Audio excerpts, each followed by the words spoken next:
감사합니다. 오늘 우리에게 주시는 말씀 같이 보겠습니다. 오늘 말씀은 마가복음 10장에 있는 말씀입니다. 마가복음 10장 1절에서 12절까지 말씀입니다. 제가 가진 성경으로 신약성경 70페이지에 있습니다. 신약성경 70페이지에 있는 마가복음 10장 1절에서 12절까지 말씀, 우리 한 절씩 읽고 12절 말씀은 같이 읽겠습니다.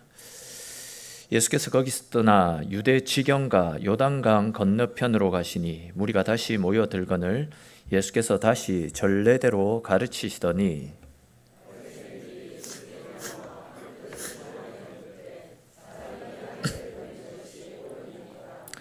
대답하여 이르시되 모세가 어떻게 너희에게 명하였느냐?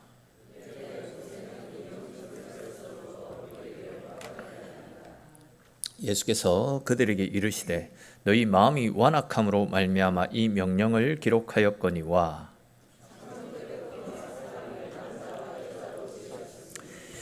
이러므로 사람이 그 부모를 떠나서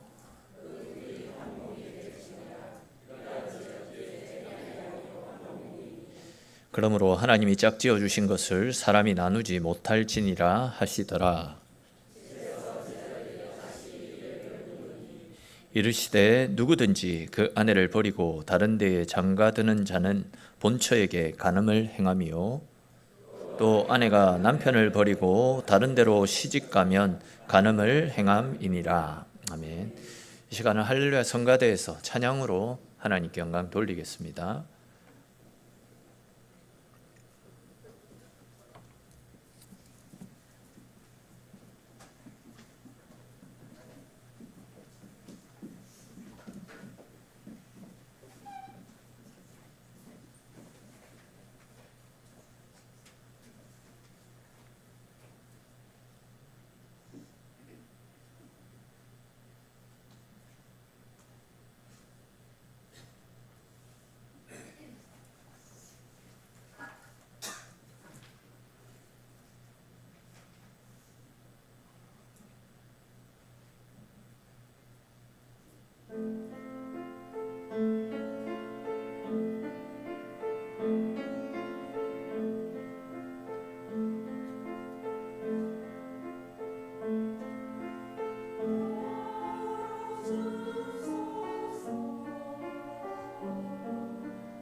귀한 찬양 감사합니다. 우리 찬송 가운데 임하신 하나님께 감사와 영광의 박수 올려드리겠습니다.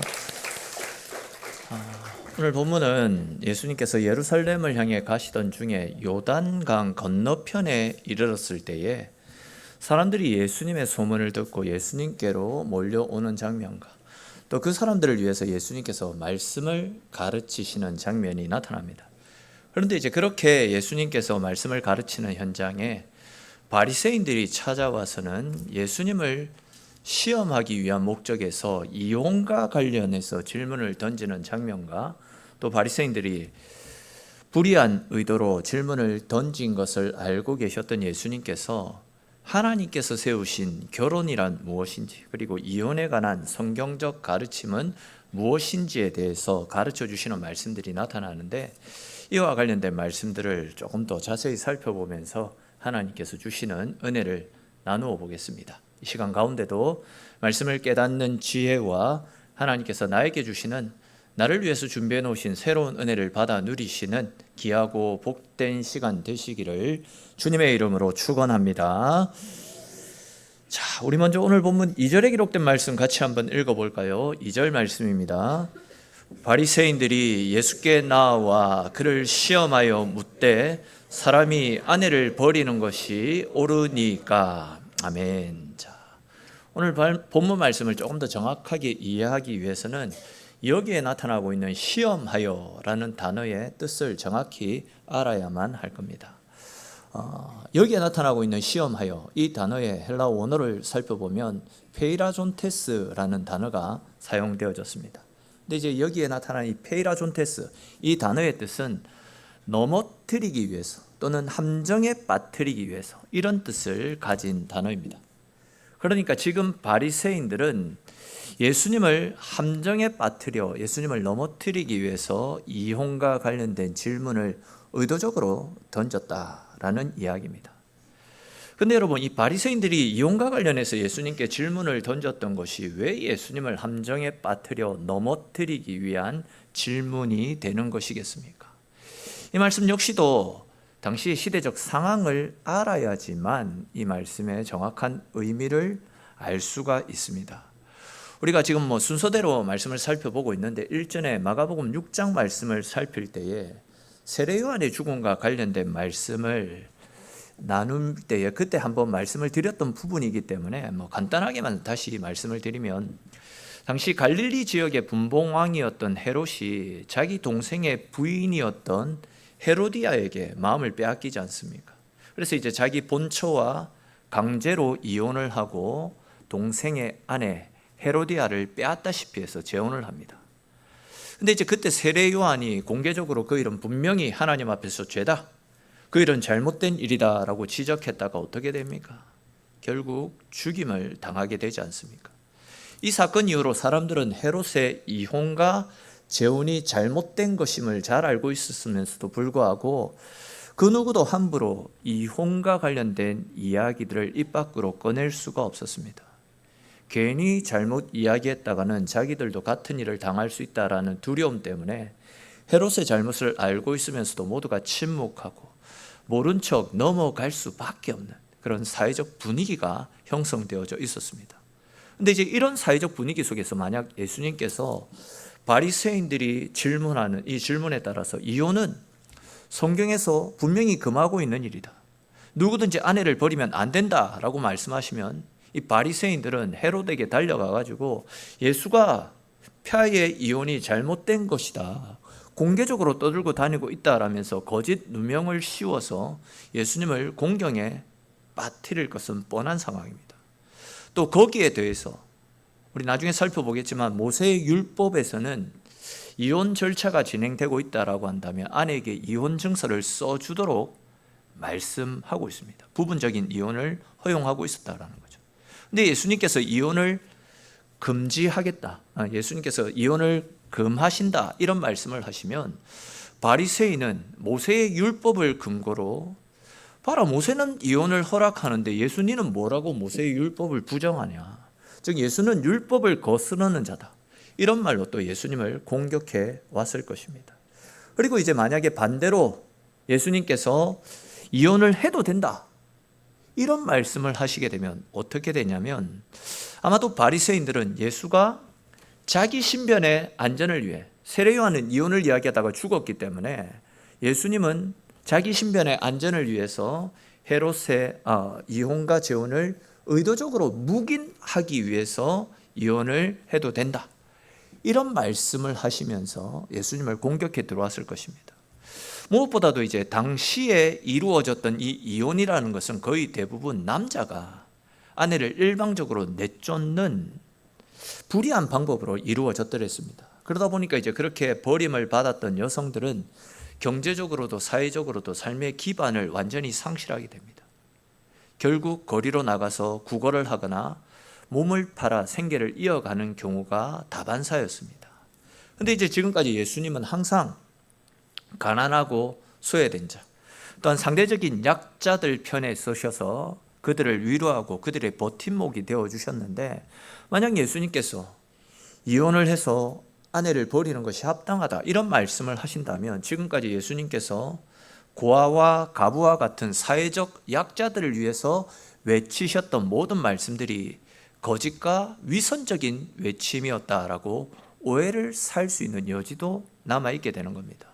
그렇게 되면 지금껏 예수님을 따랐던 사람들이 예수님께 실망을 하고 예수님을 떠나가게 되지 않겠습니까? 그러니까 이제 지금 바리새인들은 예수님이 이러지도 저러지도 못하게끔 함정을 파놓고 유대 사회에서 그분을 완전히 제거할 목적으로 예수님을 시험하기 위해 이런 질문을 던졌다라는 겁니다. 자, 그런데 이러한 바리새인들의 음흉한 질문에 대해서 예수님께서 뭐라고 대답하십니까? 우리 오늘 본문 3절에 기록된 말씀 같이 한번 읽어보겠습니다. 3절입니다. 대답하여 이르시되 모세가 어떻게 너희에게 명하였느냐. 아멘. 자, 예수님은 오히려 바리새인들에게 이혼의 문제에 대해서 모세의 율법은 무엇이라고 가르치고 있느냐, 이렇게 반문하시는 것을 볼 수 있습니다. 그러자 이제 바리새인들은 4절에 기록된 말씀처럼 모세는 이혼 증서를 써주어 버리기를 허락하였습니다, 이렇게 대답을 하고 있습니다. 지금 바리새인들은 이 말을 하면서 모세의 율법에서도 이혼 증서를 써서 아내를 버리기를 허락했으니까 예수님 당신도 율법에 기록된 대로 이혼 증서를 써주고 아내를 버려도 된다, 이 말을 빨리 해라, 이 말을 예수님께서 하시기를 기다리면서 이 대답을 했다라는 겁니다. 또 그렇게 이제 예수님께서 모세의 율법대로 이혼 증서를 쓰고 이혼을 해도 된다라는 말씀을 하시면 곧바로 이제 예수님을 공격할 그런 준비를 하고 있는 상황이었습니다. 자, 그런데 이러한 바리새인들의 대답에 대해서 예수님께서 뭐라고 말씀하시는지 우리 오늘 본문 5절 말씀 같이 한번 읽어볼까요? 5절 말씀입니다. 예수께서 그들에게 이르시되 너희 마음이 완악함으로 말미암아 이 명령을 기록하였거니와. 아멘. 자, 이 말씀이 무슨 말씀이냐면 모세의 율법에서 이혼을 할 때에 이혼 증서를 써주면서 이혼을 하라라고 말씀을 하셨던 것은 인간의 마음이 완악하기 때문에 그런 명령을 한 것이지, 절대 아무렇게나 아내를 버리고 이혼을 해라 그런 의도로 이 말씀을 주신 것이 아니다라고 설명하시는 말씀입니다. 우리는 이와 관련해서 모세가 이혼을 허락해야만 했었던 당시의 시대적 상황에 대해서도 조금 알아야 될 필요가 있습니다. 오늘 이런저런 설명이 길어지는데 그래도 본문을 이해하는 데 있어서 꼭 필요한 설명이니까 한번 잘 들어보십시오. 율법이 주어졌을 당시 이스라엘 사람들은 430년 동안 애굽에서 종살이를 하고 있었습니다. 그러다 보니까 자연스럽게 그들도 애굽의 문화와 애굽의 법률을 따라서 생활을 해야만 하던 시절이었습니다. 그런데 이제 애굽의 법 중에는 아내를 맞이한 이후에 아내에게서 수치스러운 일이 발견되면 이혼을 하고 내쫓아도 된다, 이러한 법이 있었더랬습니다. 그런데 이제 여기에서 이야기하는 수치스러운 일, 이 표현은 원래 이제 아내가 행한 불륜을 가리키는 그런 의도에서 기록되어진 단어입니다. 그러니까 이제 아내가 불륜을 행하면 이혼을 해도 된다, 이런 의도로 만들어진 법이었다는 거죠. 그런데 이제 이 법 조문에는 이러한 내용을 구체적으로 명시해 두지 않고 그냥 수치되는 일을 발견하면 이혼을 해도 된다. 이런 식으로 좀 두리뭉실하게 명시가 되어져 있었습니다. 그러다 보니까 이제 사람들 중에서는 수치되는 일, 이 단어를 자기들에게 유리한 방향으로 넓게 해석을 했습니다. 그래서 이제 굉장히 사소한 것까지도 투집을 잡아서 그것을 핑계로 아내를 내쫓고 이혼을 하고 있었던 겁니다. 예를 들어서 당시에는 아내가 음식을 태웠거나 음식이 맛이 없다라는 그런 아주 사소한 이유로도 아내를 내쫓는 일들이 많이 있었습니다. 심지어 이제 내 아내가 예쁘지 않아서 아내가 이쁘지 않는 일, 그것을 수치로 삼아서 아내를 내쫓는 경우도 있었다라고 합니다. 이런 식으로 아내를 내쫓기 위한 목적에서 진짜 말도 안 되는 이런저런 이유를 들이밀면서 자기 부인을 강제로 내쫓고 있었다라는 거죠. 근데 이제 문제가 무엇이냐면 앞에서도 비슷한 말씀을 드렸듯이 그렇게 내쫓겨진 여인에 대해서 사람들은 마치 이 여인이 불륜을 일삼다가 쫓겨난 부정한 여인으로 간주해 버렸다라는 겁니다. 그렇게 되면 이제 버림받고 내쫓겨진 여인들은 자기 잘못도 아닌데 불륜을 일삼다 쫓겨난 부정한 여인이라는 이런 굴레를 뒤집어 쓰기 때문에 진정으로 돌아갈 수도 없습니다. 또 다른 남자에게 시집을 갈 수 있는 재혼의 기회도 사라지고 말았습니다. 그렇게 되면 이렇게 버려진 여인들이 어디로 가겠습니까? 극단적인 선택을 하는 여인도 있었고 거리로 나와서 구걸을 해서 먹고 살아가는 여인도 있었고 먹고 살기 위해서 몸을 파는 이런 여인들도 생겨나게 되었던 겁니다. 남자들 진짜 나쁜 인간들입니다. 남자들은 아내랑 살다가 실증이 나면 자기 욕심과 또 다른 어떤 쾌락을 즐기기 위해서 이 핑계 저 핑계를 대면서 헌신짝 내다 버리듯이 자기 아내를 내다 버리던 사회가 애굽 사회였습니다. 그런데 이제 문제는 이 이스라엘 백성들이 430년 동안 애굽에서 종살이를 하며 그곳에서 살다 보니까 그들도 자연스럽게 이 애굽 사람들의 문화를 그대로 받아들였습니다. 그들도 자연스럽게 자기 아내를 함부로 대하고 함부로 이런저런 사소한 것을 나를 수치스럽게 했다라는 사소한 핑계를 대면서 아내와 이혼을 하고 내쫓는 경우들이 빈번하게 발생하고 있었습니다. 바로 이런 일들을, 즉 여인들이 남편들로부터 이렇게 차별을 당하고 무시당한 채 내쫓기는 일을 방지하고자 모세는 이혼을 진행할 때에는 이혼 사유를 적어서 이혼을 하라, 이렇게 명령을 했던 겁니다. 그렇게 이제 이혼 사유를 적어서 이혼을 하게 되면 여인들의 경우에는 이전과는 달리 부정한 여인이라는 굴레를 뒤집어 쓰지 않아도 됩니다. 왜요? 이혼 사유가 적혀 있기 때문에. 나는 부정한 여인이다, 이런 굴레를 쓰지 않아도 되었고, 또 혹 기회가 되어지면 새로운 남자를 만나서 새로운 출발을 할 수 있는 새로운 길이 열릴 수도 있었습니다. 다시 말해서 이제 모세가 이혼 증서를 써주라라고 했던 것은 이혼이 하나님의 뜻임을 인정한다거나 마음대로 아내를 버릴 수 있는 권리를 주기 위해서 이혼 증서를 써주라, 이렇게 권면했던 것이 아니다라는 겁니다. 오히려 이 남자들의 악함으로 인해서 아무런 보호도 받지 못한 채 억울하게 버림받고 거리로 내몰린 연약한 여인들을 지켜주기 위해서, 사회적 약자를 보호하기 위해서 주신 말씀이었다라는 겁니다. 그런데 당시에 완악한 이 인간들은 말씀을 통해서 연약한 사람들을 보호하시려는 하나님의 뜻과는 전혀 상관없이 자기들의 쾌락과 자기들의 유흥을 위해서 말씀을 그냥 자기 유리한 대로만 아무렇게나 적용을 했다라는 겁니다. 또한 말씀을 통해서 힘 없는 여인들을 함부로 내쫓는 남자들의 이 완악함을 고치려고 하기보다도 오히려 그 말씀으로 봐라, 이혼을 하고 증서를 써주고 이혼하면 되지 않느냐, 이런 식으로 자기 행동을 정당화하는 잘못된 수단으로 이 말씀을 포장해 버렸다라는 겁니다. 이것이 얼마나 두려운 일입니까?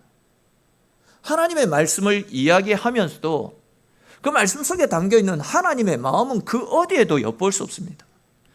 말씀을 알고 또 말씀을 인용하면서도 그 말씀 때문에 울고 있는 사람의 마음은 철저하게 외면하고 오로지 자신의 쾌락과 만족과 유익만을 위해서 말씀을 이용하고 있는 것입니다.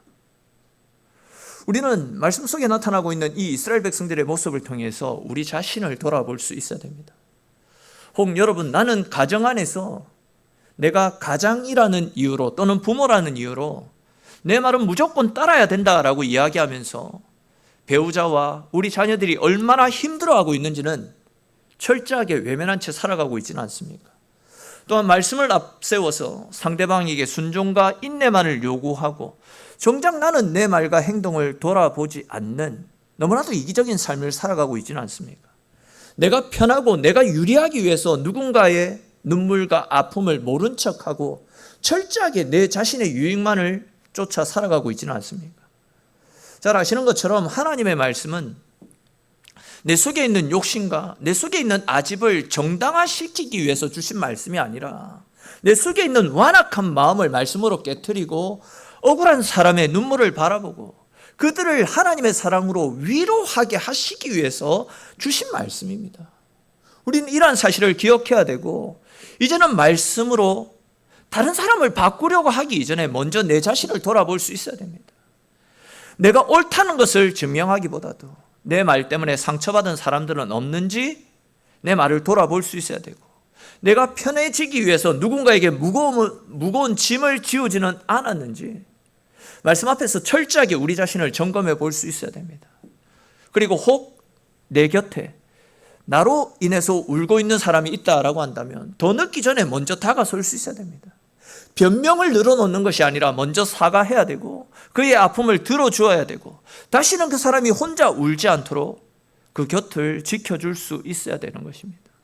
저와 여러분들 모두가 말씀을 많이 알고 있는 지식이 풍부한 사람이 아니라 그 말씀으로 사람을 살리고 상처 입은 사람들을 품어주고 힘없는 사람들의 눈물을 닦아주면서 주님의 사랑을 실천해 나갈 수 있는 주님께 붙들린 삶을 살아가시는 저와 여러분들의 삶이 될 수 있기를 주님의 이름으로 축원합니다. 자, 또 이어지는 말씀을 보십시오. 이렇게 이혼과 관련된 말씀을 하시던 예수님께서 갑자기 이제는 결혼과 관련된 말씀을 하시는 장면이 또 나타납니다. 근데 여러분, 예수님은 왜 이혼과 관련된 말씀을 하시다가 갑자기 결혼과 관련된 말씀을 하시는 것이겠습니까? 그 이유는 이혼 증서가 있다라는 이유만으로 이혼을 당연한 권리처럼 생각해서는 안 되고 하나님께서 결혼 제도를 어떻게 세우셨고 부부를 어떤 관계로 맺어주셨는지를 성경적 가르침을 가르쳐 주심을 통해서 함부로 이혼을 하려는 완악한 그 태도를 바로 잡아주시기 위해서 결혼이 무엇인지를 분명하게 가르쳐 주셨던 겁니다. 우리 이와 관련해서 6절부터 9절에 기록된 말씀 같이 한번 읽어봅시다. 6절에서 9절까지 말씀입니다. 창조 때로부터 사람을 남자와 여자로 지으셨으니 이러므로 사람이 그 부모를 떠나서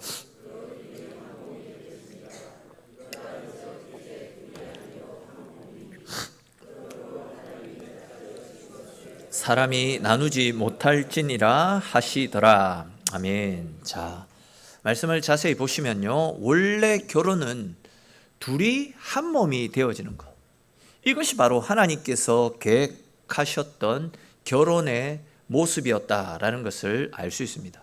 그런데 이제 여기에서 말씀하고 있는 한 몸이라는 단어를 원어로 보게 되면 미아 사르크스라는 두 개의 단어가 합해진 단어입니다.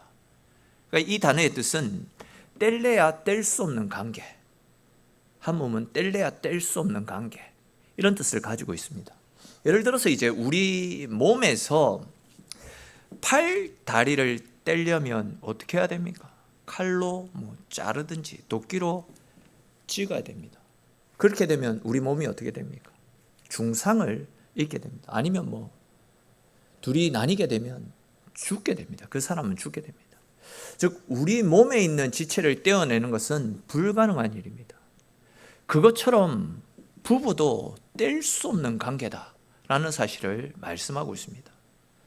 실제로 이제 같이 살다가 이혼한 분들은 그 가정에서 거의 죽다가 겨우 살아나는 그런 경험들을 하게 되지 않습니까? 그리고 그렇게 한 몸을 나누는 일에는 그만큼 깊은 상처와 그만큼 깊은 아픔이 뒤따르기 때문에 부부는 서로 쉽게 포기하지 말고 사랑과 책임으로 관계를 지켜 나가야 하는 것이 결혼 생활임을 우리 주님께서 말씀하고 있습니다. 그러니까 이제 다시 한 번 더 말씀을 드리면, 인간들의 완악함 때문에 모세가 이혼 정서를 써주고 이혼을 하라고 말하기는 했지만 사실은 아내를 버리고 이혼을 해서는 안 된다라는 것이 성경적 가르침이다 라는 말씀입니다. 근데 사실 오늘 본문의 말씀은 굉장히 어려운 말씀입니다. 왜 그렇겠습니까? 분명 하나님께서 만드신 결혼 제도는 이혼을 해서는 안 된다 이렇게 말씀을 하고 있습니다.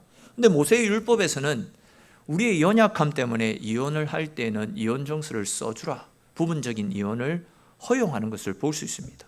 또 우리가 얼마 전 새벽 시간에 계속 살펴보았던 고린도전서 7장 말씀에도 보시면, 다른 종교를, 내 배우자가 다른 종교를 갖고 있거나 아니면 믿지 않는 배우자가 나와의 결혼 생활을 거부하고 일방적으로 가정을 버리고 떠나가는 경우에는 억지로 그 관계를 유지할 책임은 없다라고 직접적으로 이야기는 하지 않지만 이혼을 허락하는 것을 볼 수 있습니다. 또 마태복음 말씀에서는 예수님께서도 배우자가 음행을 저지른 경우에는 이혼을 허용하시는 말씀을 하고 계십니다. 다시 말해서 하나님께서 처음 만드신 결혼의 뜻은 부부가 한 몸을 이루어 평생 서로 사랑하는 가운데 서로 돕고 의지하면서 때로는 연약함과 부족함이 있더라도 그것을 찍어내는 것은 내 몸을 망하게 하는 것이기 때문에 끝까지 참고 견디게 하는 것, 이것이 원래 결혼의 목적이지만, 그러나 우리 인간이 가지고 있는 죄, 우리 속에 있는 완악함으로 인해서 결혼관계가 심각하게 파괴되어지는 이런 심각한 상황 속에서는 성경의 가르침을 따라서 이혼에 대해서 신중하게 고려할 경우도 있다라고 부분적인 이혼을 허용하는 말씀들을 볼 수 있습니다. 그렇기 때문에 우리는 아파하는 성도의 전후 사정도 살피지 않은 채 그리스도인들은 무조건 이혼해서는 안 된다 이렇게 이야기해서는 안 됩니다. 또한 가정의 문제로 아픔을 겪고 있는 분들을 함부로 판단하거나 정죄해서도 안 되고, 그들의 아픔을 감싸주고 안아줄 수 있는 그런 사랑의 공동체를 만들어 갈 수 있어야 됩니다. 특별히 우리는 오늘 본문 5절 말씀에서 모세가 이혼 증서에 관한 명령을 기록한 이유가 우리의 완악함 때문이었다. 즉 우리의 완악함 때문에 이혼 증서가 나왔다. 이 말씀에 주목할 필요가 있습니다. 조금 다르게 표현하면, 그렇게 사랑해서 네 없으면 죽니 사니 했던 부부가 갈등을 겪기 시작하고 원수처럼 지내다가 그 관계가 무너지는 근본적인 원인이 우리 인간이 가지고 있는 완악함 때문이다, 우리 속에 있는 죄 때문이다 라는 사실을 발견해야 됩니다. 그렇기 때문에 우리는 이 말씀을 다른 사람의 가정을 판단하는 기준으로 사용해서는 안 되고, 하나님께서 내게 맡겨주신 가정, 우리의 가족을 아프게 하는 고집과 완악함이 없는지 이 말씀을 철저하게 우리의 삶에, 내 삶에 빗대어 살펴볼 수 있어야 됩니다. 다시 말해서 여러분, 우리가 가정을 지키기 원한다라고 한다면 상대방이 먼저 바뀌기를 요구하기 전에 내 스스로가 내 속에 완악함이 있지는 않는지 우리 자신을 살필 수 있어야 됩니다. 즉 내가 배우자의 말을 가볍게 여기지는 않았는지, 내 자존심, 내 고집 때문에 가족에게 상처를 주지는 않았는지, 하나님께서 내게 맡겨주신 사람을 내 필요를 채워주는 존재처럼 함부로 대하지는 않았는지 돌아볼 수 있어야 됩니다.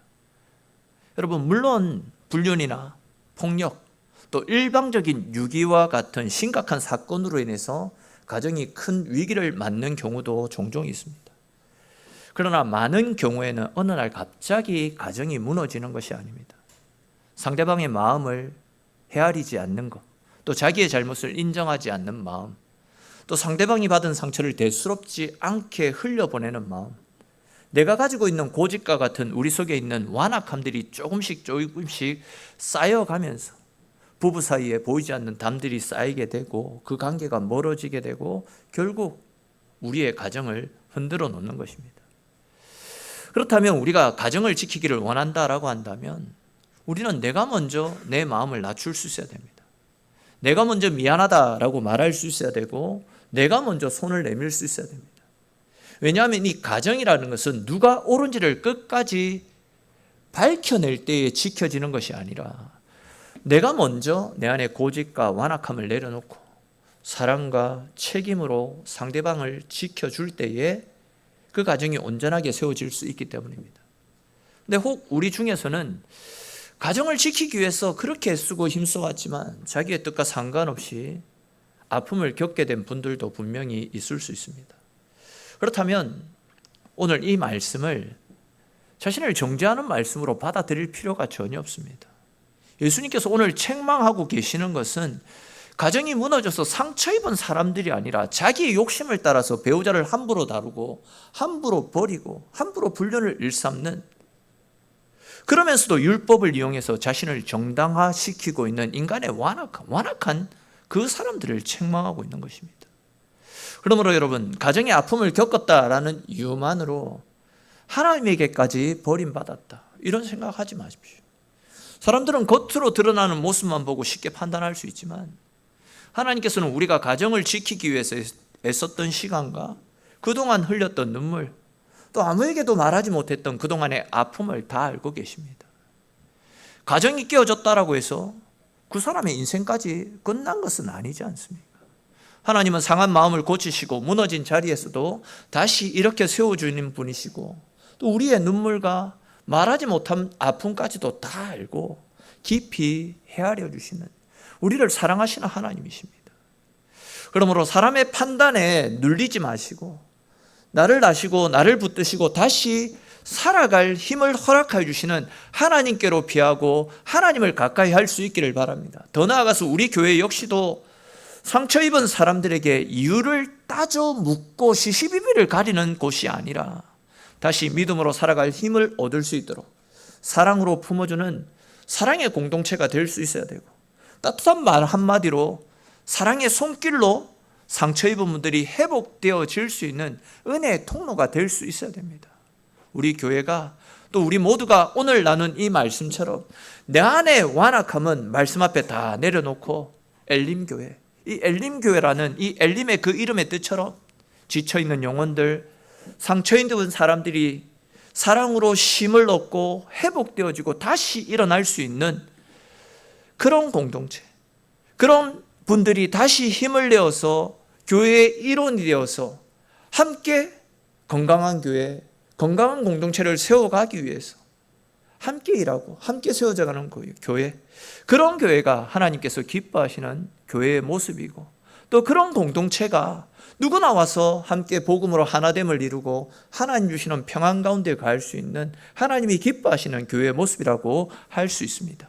오늘 나는 이 말씀들을 꼭 기억하시고 우리 모두가 먼저는 우리 가정을 말씀대로 세워가기 위해서 애쓰고 힘쓰시고, 더 나아가서 혹 상처받은 분들, 아파하는 분들이 있다면 주님의 사랑으로 품어주고 안아주면서 함께 지어져가는 아름답고 건강한 교회를 세워갈 수 있게 되기를 주님의 이름으로 축원합니다. 우리 오늘 주신 말씀들을 생각하면서 함께 같이 기도합시다. 오늘 말씀을 준비하면서도 굉장히 조심스럽고 굉장히 힘들게 말씀을 준비했습니다. 근데 이제 순서상 건너뛸 수 없는 말씀이고 순서상 말씀을 전하게 되었는데, 먼저는 우리 같이 기도드릴 때 우리 가정이 말씀대로 사랑으로 하나 되는 가정이 되어질 수 있게 해달라고 우리 같이 기도하시고, 혹 아픔과 상처로 힘들어하는 분들이 있다면 하나님께서 품어주시고 안아주시고 아픔을 뛰어넘을 수 있는, 아픔을 이길 수 있는 더 큰 은혜와 사랑을 부어주셔서 가정이 사랑으로 하나 되어지고 평안으로 기뻐할 수 있는 그런 하나님의 은혜가 새롭게 넘쳐날 수 있도록 우리 이런 기도 제목들로 또 우리 각자에게 주신 말씀을 따라 하나님 앞에 함께 같이 기도드리도록 하겠습니다.